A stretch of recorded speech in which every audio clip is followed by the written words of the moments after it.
So there was this video that came out last week that I've seen some people talk about, but I wanted to give my own opinions on, and it is in reaction to the Sam Cedar Jubilee video, and it's essentially about what the people were wearing during that.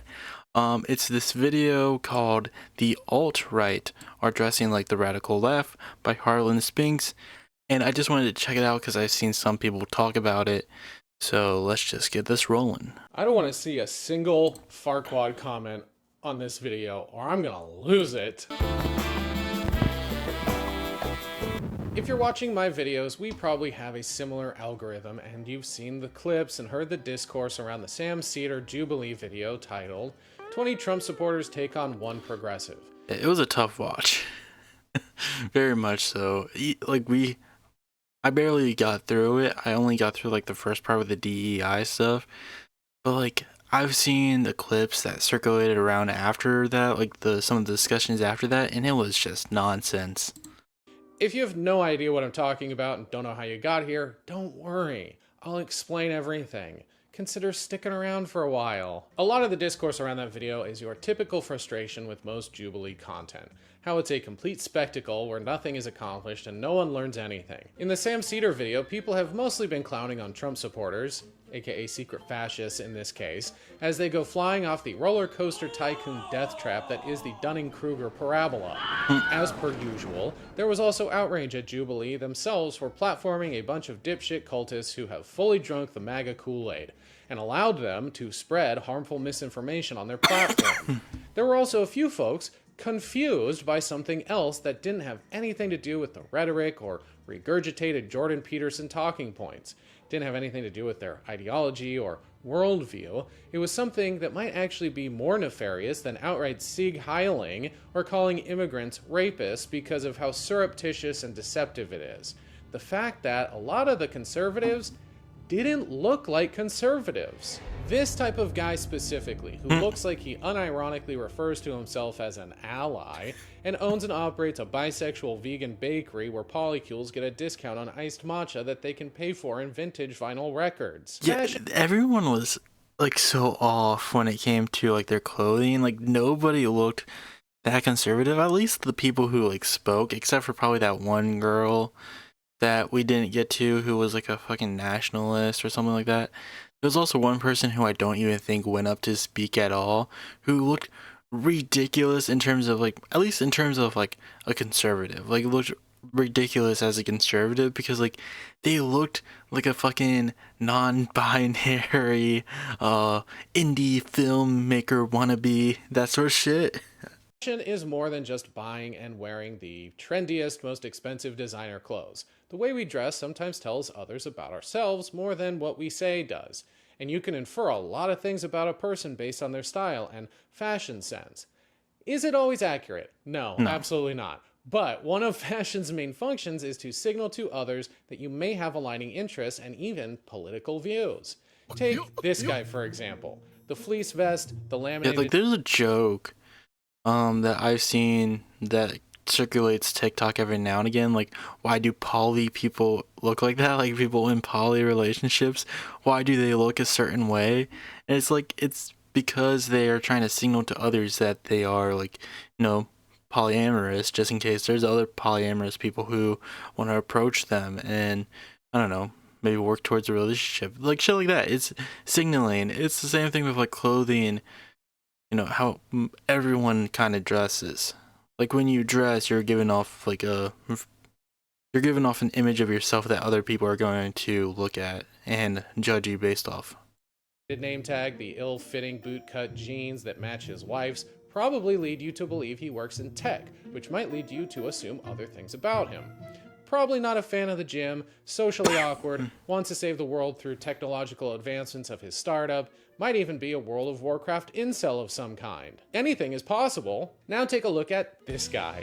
The skin-tight Dan Flash shirt wrapped around his bulging pecs, the awful white pants and matching belt, Even the way he accessorizes his new wife's laminated face tell you a completely different story. This guy's definitely a meathead who could be mistaken as the founder of the XFL or Tap Out, not a multi-billion-dollar tech company that is actually destroying the planet and not saving it like the other guy dreamt of doing. He may have changed the way he looks, but you can't cure social awkwardness by buying designer clothes, unfortunately. Especially when you don't know how to pair them up.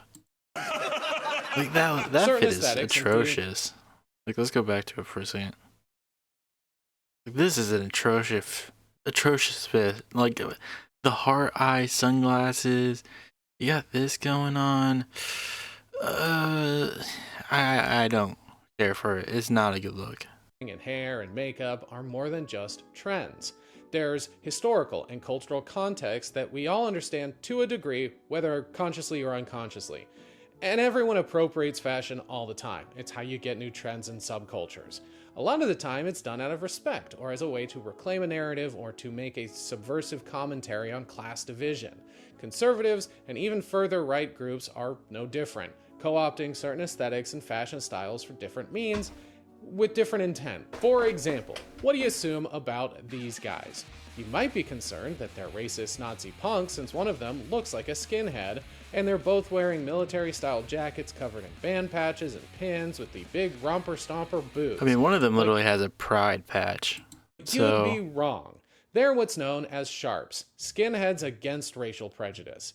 If you look close enough, they're both wearing Sharps t-shirts, and one has a gay pride patch, and the other has a patch that says, "Boots and braces don't make a racist," a reference to the style of boots and suspenders that are synonymous with Nazi skinhead punks. In this context, the broader aesthetics might confuse the average person who's unfamiliar with punk or skinhead culture, but for those in the know, this is a massive difference that signals two wildly opposing ideologies despite sharing a few stylistic elements. Just like how this guy from the Jubilee video is not the same as this guy, even though they have the same general aesthetics. And for anyone who is unfamiliar, that second guy is Alex Peter, aka Lol Overruled on TikTok, a pretty outspoken leftist and public defender in the state of New York. The opposite of that melted stick of butter wearing a merkin as a toupee. Yeah, this just like... Not everybody can pull off this look, like with the solo mustache and the messy hair. I feel like you see this style pop up a lot with like white dudes with glasses. Not everyone can pull off the look. You sometimes maybe just growing the beard out, if you can, would help you. You don't need to just have the mustache. You see, the original skinheads were always sharps. They just didn't have to call themselves that. But over the years, the punk aesthetic was co-opted by racist pieces of shit to the point that society at large began associating the look solely with Nazi punks. Sharps emerged as a response to fascist appropriation and have tried to reclaim the movement and the aesthetic to a certain degree. As for the Jubilee Trump supporters... I don't understand that at all. Being like, yeah, I'm punked, I'm anti-authoritarian, but I also side with like an authoritarian movement. People have been pointing so out, stupid. Well, they're basically doing the same thing. They've taken a look and appropriated it as a kind of soft rebrand, but more on that later. You can find this appropriation among all sorts of styles and fashion aesthetics. Someone who's rocking a linen skirt and white dreadlocks and a septum piercing could just be into New Age spiritual hogwash and crystals. Or they could be an anti-vaxxer who thinks ivermectin and the power of positive thinking are the best medicine. Someone wearing too tight synthetic gym clothes who's built like a bicycle seat could be a professional bodybuilder, or deeply into red pill manosphere 4chan boards. Even when someone's clothing is meant for function over fashion, you can probably still make some pretty logical assumptions about them. If someone is wearing $3,000 waterproof down-filled Gore-Tex ski gear, that might indicate their class, and thus their finances, and thus the industry they work in, and thus the associated priorities they might have in life. If they're wearing the hide of a bear they tracked, killed, field dressed, tanned, and then stitched into a set of matching pants and coat, that would certainly tell you something different. That guy isn't worried about fashion, but survival, who has a set of skills and values that the mammoth annual ski pass holder simply doesn't. I mean, either way, they're probably both xenophobic lunatics who tell indigenous people to go back to wherever they came from, though. Yeah. So there's that. Fashion isn't a frivolity and can be very nuanced, but in general is just another form of communication. language even. The thing about communication and language is that it evolves over time, where certain words or messaging gain new or multiple meanings depending on the dominant group who's using it or has appropriated it. This can lead to the erasure of its origins, where the dominant users engage with the language of fashion and aesthetics to further some backwards regressive movement, and not out of respect for its founders or originators. Or, like a sheep in wolf's clothing, sneak into the herd they were ostracized from because of those regressive archaic beliefs. Conservative groups, from working class ignorant hicks all the way over to the Nazi youth, have been appropriating the aesthetics and symbols of other cultures for hundreds of years. Those freedom-loving, gun-toting bootlickers that dress up like cowboys and sing Confederate rebel songs about owning human beings. Yeah. Isn't that the same guy who made a song about how he was gonna like shoot BLM protesters? Yeah, that entire look came from Mexican vaqueros and early Native American culture. For fuck's sake, the earliest cowboys were black, and now dipshits who have lost a foot to diabetes go around calling themselves cowboys because they think putting a giant American or Confederate flag on the back of their jazzy scooter is the same thing. They're not dressing up in cowboy garb because they work a farm or herd cattle or appreciate the Americana aesthetics as fashion first and foremost. They're cosplaying cartoonish patriotism where style is secondary to being an outspoken racist who has a twisted nationalist view of what America represents. And more recently, groups like the Proud Boys have adopted their uniform from punk aesthetics, thrusting the Fred Perry polo back into modern-day fascist ubiquity. Similar to the MA1 bomber and Doc Martens, the Fred Perry polo has been an on-again, off-again marker among skinhead punks for decades. The Proud Boys just picked a specific colorway and instead of shaving their heads, paired it with a $60 high and tight, more reminiscent of 2000s straight-edge Boston beatdown hardcore than 1980s punk.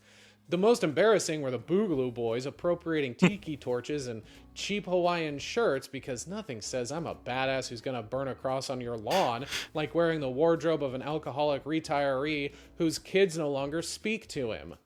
Very powerful. But why? Why can't they come up with their own unique thing? It's because conservatives are not very artistic. Like intrinsically so, when you look at a lot of like conservative talking points, culture, shit like that, it's not very artistic. It's not like very pro art in any way. That's like a big I feel like that's the same thing with like AI now, even though it's more capitalistic than conservative, if anything, in terms of its view and how people look at it as like a source to make content or to make art. Like there aren't that many like artistic conservatives, because when you are conservative you have to like I mean, you know, I hate to like say this, but like it's right in the name. It's being, you know, not very like open-minded, shit like that. Like when a conservative is not that much open-minded compared to liberals, and because of that, like a limitation on your, you know, thought process, you're not going to be as artistic as someone who was more left-leaning. And that's not saying like being a liberal means you can intrinsically make better art than a conservative. It's just you're not putting yourself into these like parameters of what you can make and what you can't make, or how you can express yourself or not. I mean, it's a difficult thing to talk about, and I don't think I'm the best person to talk about it, but like there's a big reason why you hear a lot of like there's a big reason why, you know, artists in creative minds in general tend to be more liberal, because conservative art just isn't that good. It's very limiting because of, you know, their belief system is very limiting. It doesn't allow you to expand much more than what you like. Again, I don't think I'm the best person to talk about this, especially right now, because I'm just kind of riffing for the most part. But like, when you look at the left, they're a lot more accepting of people of different cultures, different genders, shit like that. It allows you to be more expressive and open when you're more open-minded. Whereas conservatives, where they're just like, no, there's two genders, you know, one sort of like, you know, that sort of shit. It's not as you're not going to be as free to express yourself when you have this worldview of the world is this set amount of stuff and that can never change and shit like that. Because they're fucking boring. When I think of conservative fashion, I think of a lot of things. Man, they're boring. But it's usually this: sport coats, penny loafers, modest maxi dresses that have the very flattering shape of a sack of sorghum. But there are a myriad of other lazy, boring, unimaginative versions of conservative fashion as well. When I think of Trump supporting conservatives in 2025, I tend to think of this, and this, and whatever the fuck this is. As you can see, they are some of the most uncreative, unoriginal people on the planet. When they're not using the American flag... Yeah, you just like put the American flag on something, or you put Trump on something, or like so many conservative clothes just give off the vibe of graphic design is my passion, if you know what I mean. It feels like the most basic shit you could possibly see, just uncreative. It just sucks. For every pattern on their clothing, they're stealing from others because they can't come up with a unique identity on their own. Like anything, though, conservative fashion does evolve. Usually just becomes more extreme, but only up to a certain point because their fashion sense is dictated by their conservative values, patriarchal modesty, and themes of authoritarianism. A pretty narrow set of creative pillars to work within. Fascist German and Italian military uniforms were designed with these ideals in mind, specifically to make anyone in an SS uniform look like the ideal Übermensch, that drew inspiration from European aristocracy. It was the ultimate power suit, a white power suit that was ironically all black. Proud Boys fashion has followed a similar trend for a modern-day Call of Duty audience, and the tradwife aesthetic of recent years has admittedly embraced a less modest version of femininity with a pastoral twist, but to a fetishistic degree that is still ultimately controlled by men. So yeah, like the tradwife, not movement, but the trend on like TikTok and shit, it feels like very fetishes of being like, hey guys, look at this woman who just wants to be a trad wife, who just wants to like service you while you do the hard work and shit like that. It comes off very weird, and I get there are some people who are probably just doing it for fun, but it definitely plays into that. It also plays into like a lot of conservative values and shit like that, and it's just gross. I mean, again, I don't think like every woman who does it is doing it to like push a conservative narrative or to like do, and I don't think even most of them are trying to do it for like fetish it, but I think that's what it turns into, especially when you look at like the growing movement of like weirdo men online that are just like, we need to go back to having trad wives and shit, while all they do is just, talk shit on the internet and play video games. Like, they're not even the traditional man, but they want the traditional woman. The soft boy aesthetic of corduroy and moppet hair popped up in the Jubilee video, people had some questions. Mainly of confusion, because this look has been washed for a few years, especially the undercut man bun, but never had... This guy too, like the way that he talked, the way that he tried to like talk down to Sam in the video, like he gives such soft boy, he looks and talks like someone who probably lives in Portland. Like, he gives off the look of the male feminist. Like the guy who's just like, I hate all men. Like that shit. Has it signified that someone was a conservative or even a fascist like the other Like this guy, if he went to like a conservative town in the South or some shit like that, in the deep country, he would probably be hate crimed. Just based off his look, they would look at the man bun and they would just immediately go after him. Examples. The look itself fell out of fashion because guys who had the mustache and the glasses and the flopped coif and the chunky sweater got memed and stereotyped as someone who gaslights women and refuses to have condom sex. Sure, there were problematic inferences being made shortly after its popularization, but it's not like people thought they were straight up Nazis. And obviously, not every guy who looked like a Muppet that made a wish to be a human were all problematic. That's just what the internet was saying. Regardless, there was a cognitive dissonance based on our expectations of certain fashion choices when hearing conservative brain rot come from guys who dress in a way that aligns with more progressive or even just lived up thought. It's actually DEIA, right? You know that. Right. In government agencies. The A being for accessibility. Right.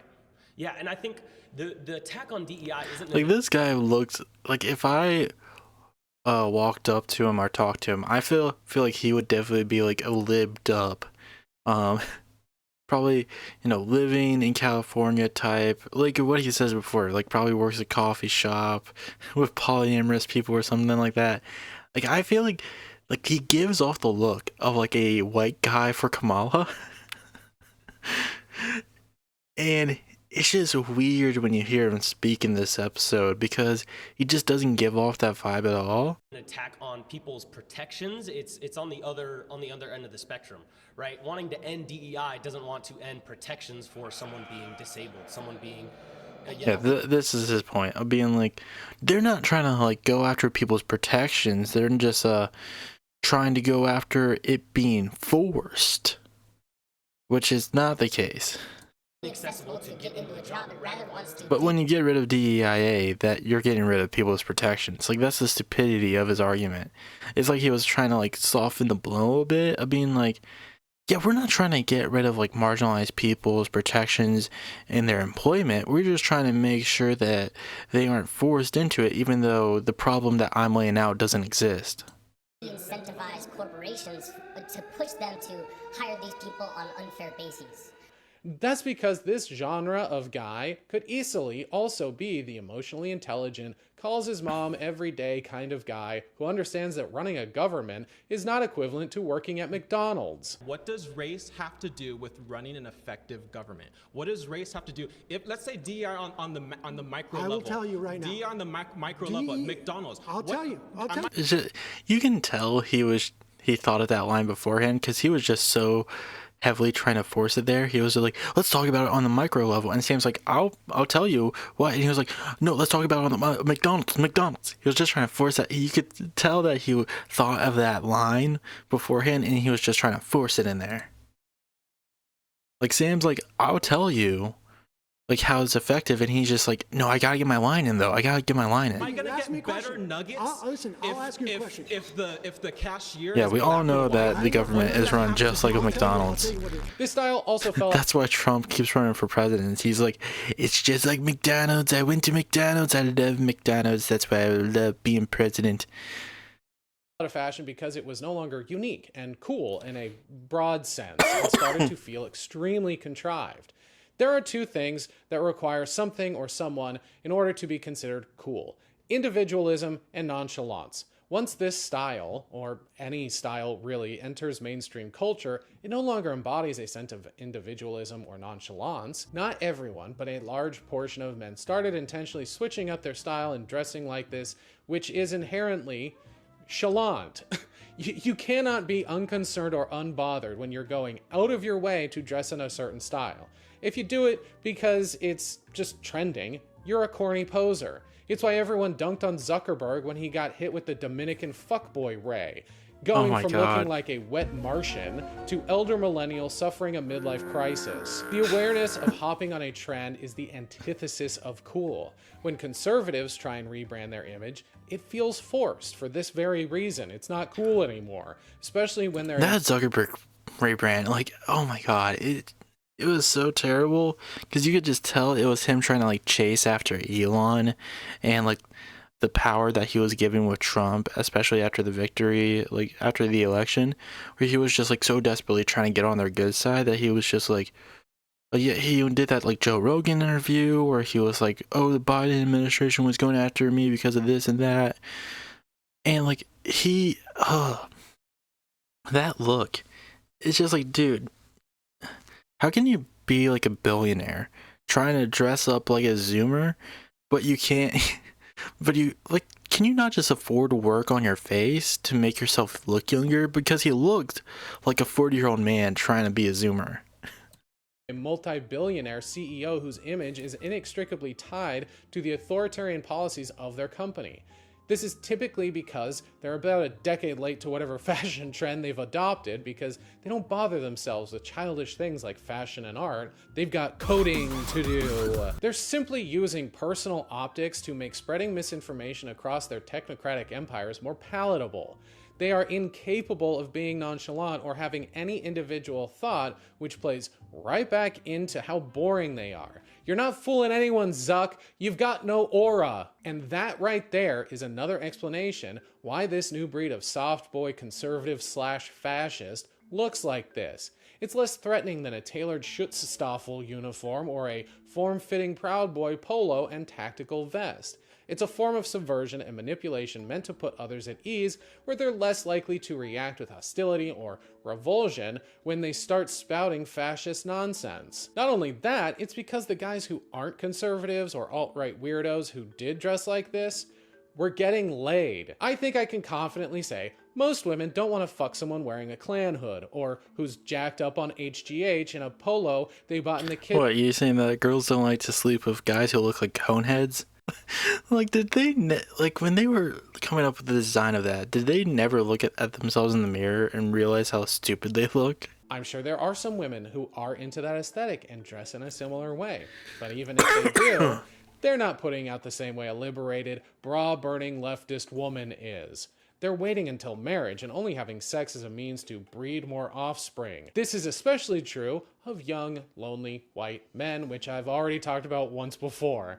One of the reasons a lot of these incel fascists become incel fascists is because of a hatred of women and the idea that they are somehow owed sex for simply existing. When they struggle to participate in a little casual... Yeah, it's a weird thing of being an incel online who, like, wants the traditional woman, like, going back to that, is, like, they only see women as sex objects. That's the thing. They only see them as things that they can fuck. And the weird thing is that it lives in this, like, paradoxical cycle where they want a traditional woman. And a traditional woman is a woman who only has sex for procreation.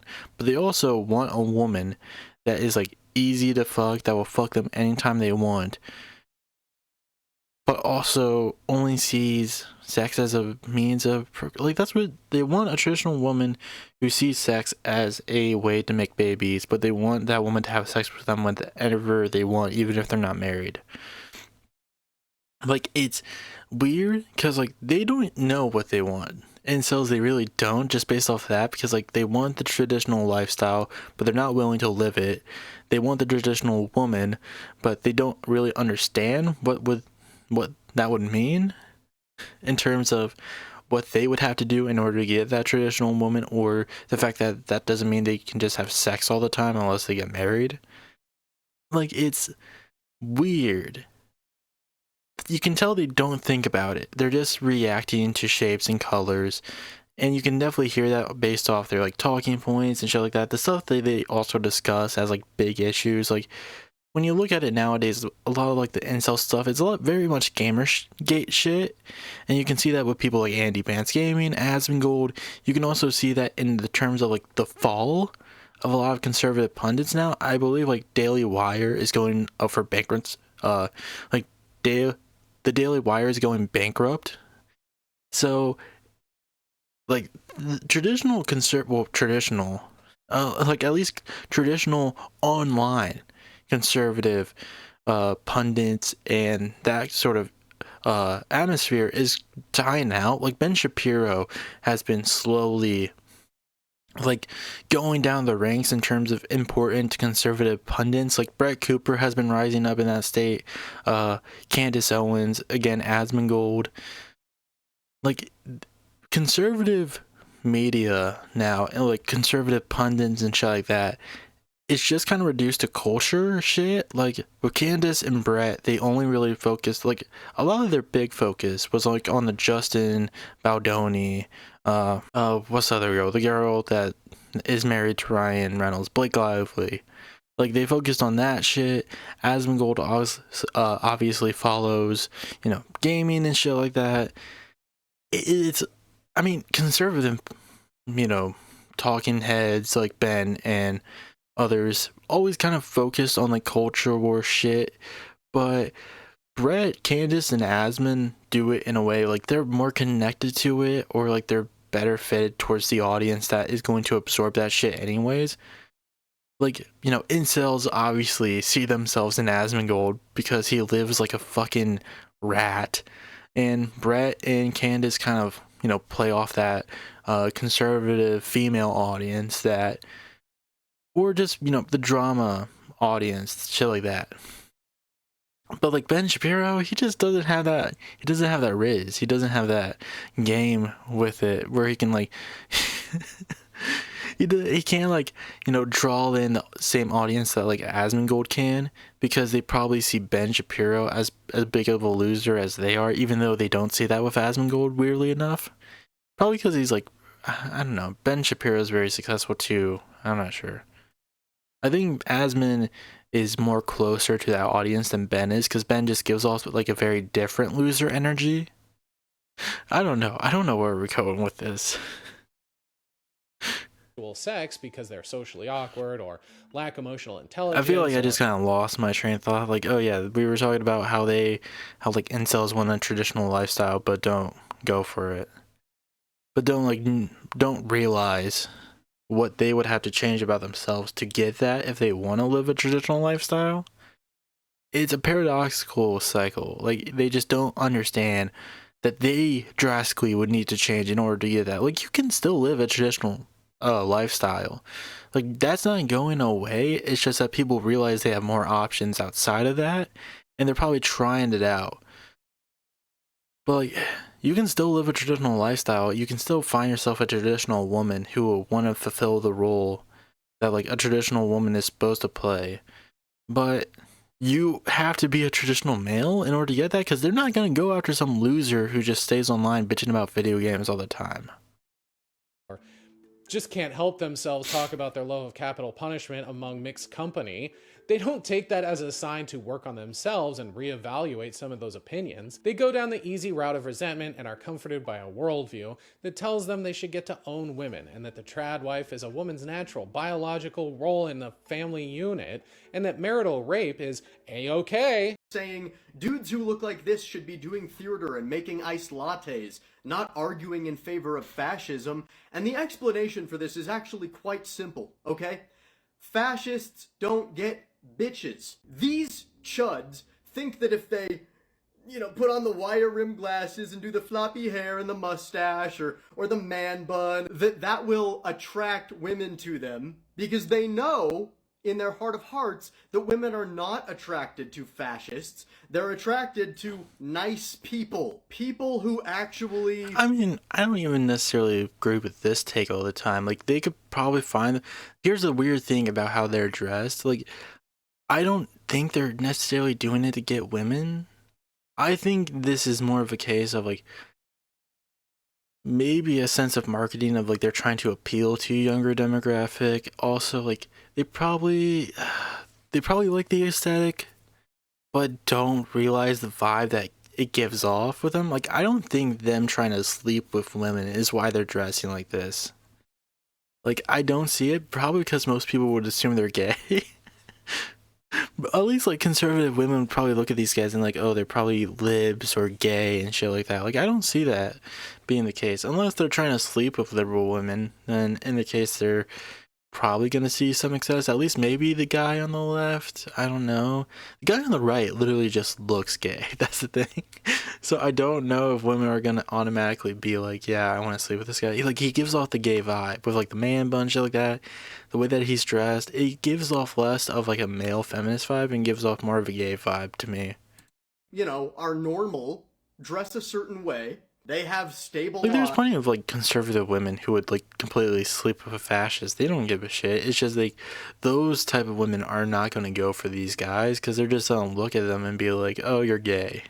And partners who they love. And fascists have none of that, so they start doing this. And then this quickly becomes the aesthetic of fascism. It's also important to note that not all right-wing men turn to conservative ideology because they can't get laid. A lot of it is, unfortunately, much more petty than that, to the point that it's almost a lazy trope. History is riddled with failed artists turned fascist. Many of the biggest names in today's conservative... Ben Shapiro is a big example. I think Matt Walsh is one. I'm not sure. Or maybe he's just like really into conservatism. But like Ben Shapiro is a big one. Not Michael what's the other guy? The guy that said that we need to eradicate transgenderism or whatever. Who was like in a gay, who portrayed a gay man in a movie or something. I don't know.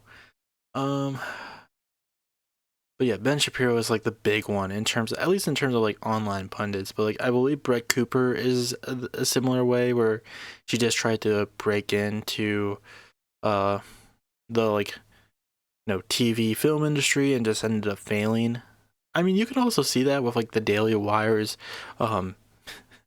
like movies and TV shows and shit like that. Like it's just a bunch of failed artists who just couldn't make it, so they just went into conservative punditry and shit like that, grifting.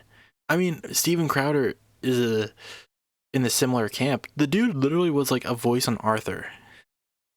Like Steven Crowder literally was a voice actor on Arthur who tried to get into the industry but failed, tried to be a stand-up comic, failed again, and then just made a very shitty show that barely anyone watches now, that only gets big numbers because it's botted on Rumble.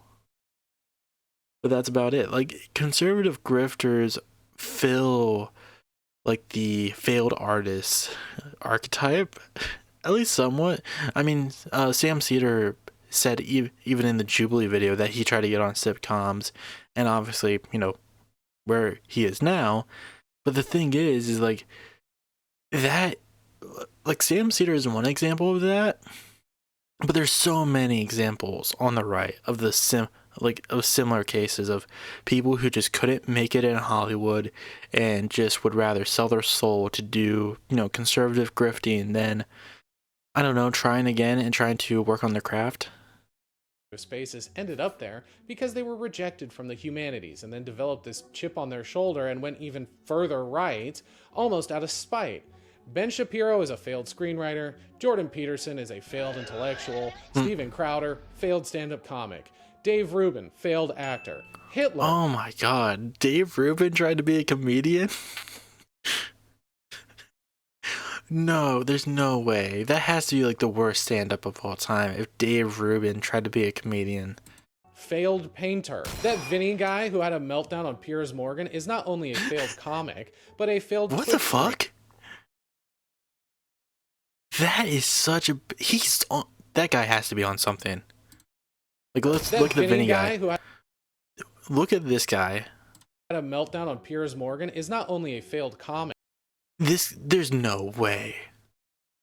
He had to have taken something. He had to... Oh god, like, people can change in terms of their looks and shit like that. Like, he probably worked out a bunch. But like, how do you become like... How are you this white, but then you turn into this red? Like, I don't know. I think he lives in Florida. Like, dude, that is such a drastic change. He had to have had some work done, or had taken some shit. That is like very drastic. What the fuck? There's no way. Failed Twitch streamer, making his red-faced tirade even fun. By the way, this is the same guy, this Vinny guy, who went on a tirade against Bill Burr because a clip of him supporting Luigi Mangione kind of like blew up in a way, like a month afterwards, in terms of like the conservative spaces of like people were discovering the clip, like conservatives were discovering the clips and they were talking about it. This guy went on a whole tirade of being like, Bill Burr actually isn't a good comedian. Like, dude, you're a failed comedian. You shouldn't be allowed to judge who's a good comedian and who's not, especially when it comes to Bill Burr, who's like one of, if not the best comedian today. Year because it was directed at Hassan Piker, a very successful... Like, I don't know if it was the same guy, if any was the same guy, or maybe it was someone else who was also shitting on Bill Burr on his podcast or whatever.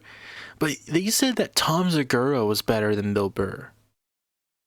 Like, and I don't even hate Tom Segura's work. I think he's a pretty good comedian. But is he better than Bill Burr? Not even slightly. Successful leftist streamer. You know what? Everybody that's new gets to see my little nip real quick. Yeah. I'm a big fan of you, so I don't want you to die. I feel like your heart's going up. You're turning red. You want to see what my little What a nips jealous look little like? man. I wonder how tall he is, actually. There's no way he's over 6 feet. No, he has short guy energy. You don't have that much like fucking. I don't know. I feel like you don't have that much hatred in your heart unless you're like deeply insecure about something. Oh, Shauna. 5'9". This typically happens because they're egomaniacs. Is 5'9" short? Like I'm 5'10". Like I'm like an inch away from that. But like, I feel like 5'9" is average. I don't know. Maybe he gives off like a bigger guy energy. I'll say like he doesn't seem like a guy who's 5'9", but maybe he just wants to be taller and is insecure about that. Can't handle criticism or rejection and lacked the critical thinking skills necessary for them to understand what differentiates good and bad art, and that maybe they needed to work a little harder at acting or screenwriting, but then they didn't because they're lazy and entitled. Also, getting paid to make art is not very lucrative and more difficult than people think. It really can't coexist with conservative ideology that favors monetary value and short-term gains over prioritizing one's passion to become great or just as a means to catharsis and self-reflection. I think this is a better way of phrasing what I was trying to say earlier. Like, conservatism tends to lean more towards pro-capitalism than liberalism does. At least, like, in the liberalism that, like, you know, is kind of, I don't know, because like obviously you have like a lot of pro-capitalist liberals, but like conservatism tends to lean more towards being pro-capitalism. And when you're more pro of a system that it only really sees monetary gain and shit like that, like what he says, instead of someone's own personal growth, then you're probably not going to make as great of art. It's the same reason why like AI is never going to be as great as like a lot of people's like, you know, as like real artists making art. Like they can be cheap imitations, but they're not going to be anywhere as good as the original thing. It's like the same thing with like the Studio Ghibli thing that's been going on lately. Like I've seen people who have like not copied, but like, you know, drew inspiration from like the Studio Ghibli art style to make different stuff, like the Studio Ghibli Legend of Zelda art pieces and shit like that look insanely better than whatever filter people are putting on their pictures and shit like that and making ChatGPT do like the Studio Ghibli style. Like it doesn't look anywhere near as good because you can tell when someone put their heart into something and really worked to get something in a certain style, and when there's essentially just a fucking filter over it that makes a picture look different. But becoming a professional troll with a podcast funded by right-wing donors is very lucrative. Unfortunately, this means certain fashions and aesthetics become the de facto uniform of fascism because normal, empathetic people don't want to be associated with symbols of hate and have to constantly update our wardrobe. I mean, in some ways, we can thank fascists for constantly pushing fashion forward and involuntarily creating new aesthetics. Yeah, I'm kind of tired of seeing the wire glasses, mustache, no beard, floppy hair look. Like, it's a tired look, I'm being honest. I don't get why people think it's a good look. It's like, you know, and I follow some creators who have that look, who are great creators. TroyBoy07 is a creator that I love to follow, love to watch the videos. I don't care for the style. I'm gonna be honest. The style just doesn't ring to me. I don't care for the mustache only, floppy hair with glasses look. To me, I never understood why people looked at that and was like, yeah, that's a good look. Like, it definitely gives off like the soft boy aesthetic, and maybe that's what people are trying to go for it, but like, it comes off a little goofy. And this guy, the guy that was mentioned earlier, the Jubilee guy, is not helping that case of making the style look better. We don't have to stop wearing Hawaiian shirts just because a group of white supremacists wore them I hope that not. one time. And honestly, caving at the first instance is how they win, damn it! But it is annoying that we do have to be ever more vigilant about what styles and brands and symbols we put on our fucking bodies just because some ignorant potato-brained incel couldn't get laid. And one last thing, when Trump's supporting conservatives do try their hand at fashion, you get the most gaudy, tactless, vulgar displays of phony patriotism that is an insult to pattern makers everywhere. Oh my god. Can you see by the dawn's early light? Oh yeah, is this like the Trump fashion show they try to do? Oh. We held at the twilight. Oh yeah, this is just graphic design is my passion. Whose broad stripes and bright stars. Yeah, that's a great look. A dress with a fucking baseball cap on. A perilous fight, or the ramparts we watched were so gallant. What the fuck is his fit? A shiny silver jacket, camo pants, a fucking like, I think it's, yeah, like a green baseball hat. Ugh. For the land No. Ugh. And the home Ugly.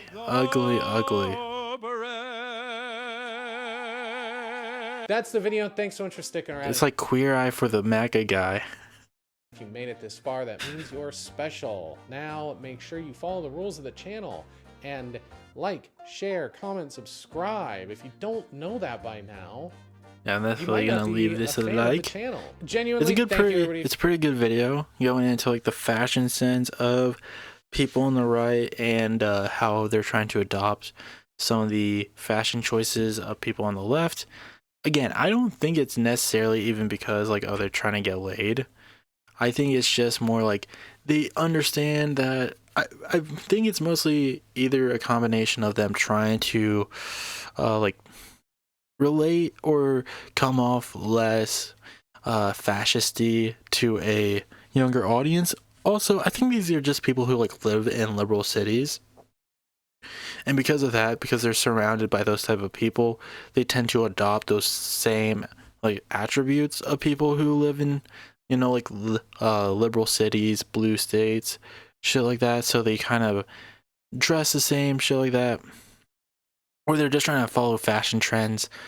But at the same time, it's gonna make it difficult for them to really find a footing in you know, like the right, because I feel like that's something he didn't really cover, is that while they are adopting this, I still think that like the average conservative today is still gonna look at that and be like, that's not a conservative, that's a lefty lib gay man. Like, I don't know if that like really works in the right-wing space, because like that look has always kind of been contributed to people on the left. So even if you these guys were to go up to those people and be like, actually I'm conservative, they would still be like, well, you look gay. Like, I don't know if it's really gonna work all that well, but again, it's a really great video from Harland Spinks. I would definitely check out more of his shit. I definitely want to check out more of his stuff as well, but that's probably where I'm just gonna leave it off. Hello everyone, thank you for watching today's video. If you would like to see more videos like this, please leave a like and subscribe down below. If you would like to check out my gaming videos, you can follow me at FruitySaur Gaming. And if you'd like to check out my podcast where I talk about anime, comics, movies, video games, and even pro wrestling, you can follow me at The Fruit Basket. But that's all I had to say for today. I'd like to thank you all for watching once again, and I will see you next time.